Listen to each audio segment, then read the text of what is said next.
And లేటెస్ట్గా వచ్చారు ఆయన, స్కిప్ చేయకుండా. సో ఏమాత్రం ఆలస్యం చేయకుండా ధీరజ్ గారికి ఇచ్చేద్దాం మైక్. ఎస్.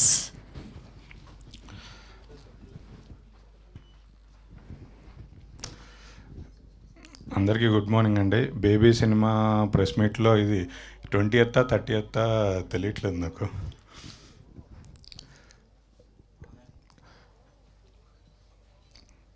ఈ సినిమా చాలా మెమరబుల్ సినిమా. నేనైతే నా లైఫ్ లాంగ్ గుర్తుపెట్టుకుంటాను. దీని తర్వాత ఎన్ని సూపర్ హిట్లు బ్లాక్ బస్టర్లు తీసిన బేబీ సినిమా మాత్రం నా ఫస్ట్ స్టెప్. నాకు పేరు తెచ్చిన సినిమా, డబ్బు తెచ్చిన సినిమా, బాధ్యత తెచ్చిన సినిమా బేబీ సినిమా. సో ఈ సినిమాని నాకు ఇచ్చిన ఎస్కేఎన్కి, సాయిరాజ్ గారికి ఎప్పటికీ రుణపడి ఉంటాను. నేషనల్ అవార్డ్స్ సాయిరాజ్ గారికి ఇది సెకండ్ నేషనల్ అవార్డు.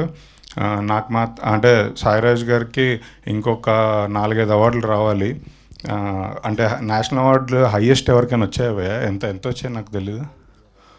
అంటే హయ్యెస్ట్ ఎన్ని వచ్చాయి, ఎక్కువసార్లు ఎన్ని వచ్చి ఉంటాయి? ఎవరైనా రీసెర్చ్ చేశారా దీని విషయంలో? 10+ అంట. ఆయనకు 20 రావాలని కోరుకుంటున్నాను. అంటే అన్ని సినిమాలు ఆయన చేయాలి, ఫస్ట్ 20 సినిమాలు చేయాలని కోరుకుంటున్నా. ఇలా 2 ఏళ్ళకి 3 ఏళ్ళకి కాదు భయ్య, సంవత్సరానికి 2 సినిమాలు ఆయన తీయండి భయ్య ఫస్ట్. చాలా రోజుల తర్వాత ఆనంద్, వైష్ణవి, సాయిరాజ్ గారు టీం అందరం స్టేజ్ మీద, నేను డైరెక్ట్ రాగానే స్టేజ్ మీద కనపడుతున్నారు అందరూ. సో టీం అందరిని ఇక్కడ చూడడం హ్యాపీగా ఉంది. అక్కడెక్కడో అనురాగ్ గారు కూడా కనబడుతున్నారు. అనురాగ్ గారు స్టేజ్ మీదకి రండి. లేదా మీరు డేట్లు ఇవ్వకపోతే ఇక్కడ అయ్యే పని కాదు. ఐ రిక్వెస్ట్ అనురాగ్ గారు, please join the stage. Anurag Parvathaneni గారు మా ఆప్తుడు, మా ఆడిటర్, అలాగే మాతో ట్యాక్స్లు ఎక్కువ కట్టించిన వ్యక్తి ఆయన. ఎవరినైనా మర్చిపోవచ్చు, ఆడిటర్లు ఎప్పుడు మర్చిపోకూడదండి. ఆయన ప్రొడ్యూసర్ కూడా.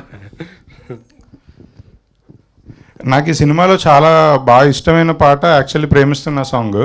అంటే ఫస్ట్ రిలీజ్ చేసింది ఓ రెండు ప్రేమ మేఘాలు కాబట్టి అది బ్లాక్ బస్టర్ అయింది. తర్వాత పాటలన్నీ అంటే ఒక సినిమాలో ఒక పాట ఫస్ట్ బ్లాక్ బస్టర్ అయిన తర్వాత పాటలన్నీ అంటే ఆడియన్స్ దాన్ని మించి ఉండదు, అక్కడి వరకు ఉంటుంది. నాకు నిన్న చాలామంది ఫోన్ చేసి చెప్పిన విషయం ఏంటంటే, మా వైఫ్ కూడా ఫస్ట్ సాంగ్ అని అవార్డు రాగానే ప్రేమిస్తున్న సాంగ్ కనగానే అందరికీ లోపల ఒక చిన్న హ్యాపీనెస్ వచ్చింది. ఏంటంటే అంటే వాళ్ళ ఫేవరెట్ సాంగ్కి వచ్చినందుకు చాలా చాలా హ్యాపీగా ఉంది నాకు. నేను యాక్చువల్లీ కార్లో వెళ్తున్నప్పుడు కూడా వీడియో రికార్డ్ చేసుకున్నాను ఈ సాంగ్ ప్లే చేసుకుంటూ. సో నాకు చాలా ఫేవరెట్ సాంగ్. అంటే ఈ సినిమా నేను థియేటర్లో ఒక 4-5 టైమ్స్ చూస్తున్నప్పుడు నాకు ఎప్పుడు ఈ సాంగే మైండ్లో తిరుగుతుంటుంది. అంటే ఆ సాంగ్ ప్లేస్మెంట్ కానీ సాంగ్ అసలు నాకు చాలా ఇష్టం. సో వెరీ హ్యాపీ ఈ సాంగ్కి నేషనల్ అవార్డు వచ్చినందుకు. ఇంకా చెప్పడానికి ఏం లేదు. థ్యాంక్ యూ సాయిరాజ్ భయ్య. అదే ఇందాక చెప్పినట్టు కొంచెం సంవత్సరం 2 సినిమాలు తీసి 20 సినిమాలు 20 అవార్డులు, కొంచెం అది గుర్తుపెట్టుకోరా ప్లీజ్.